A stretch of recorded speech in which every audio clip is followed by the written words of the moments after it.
ঢাকা বিশ্ববিদ্যালয়ে বেগম রোকেয়া হলের আন্দোলনকারী শিক্ষার্থীদের উপর মরিচের গুঁড়ো নিক্ষেপের অভিযোগ উঠেছে।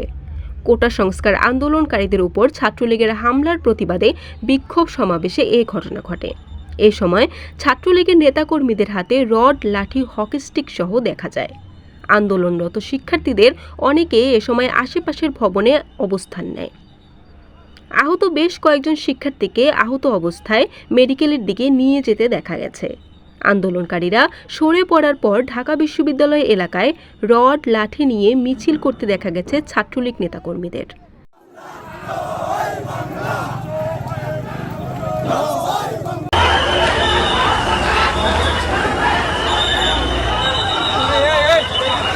বিশ্বাস করেন, আপনারা উঠে ভেবেন না, বিলিভই করলো না ভাইয়া।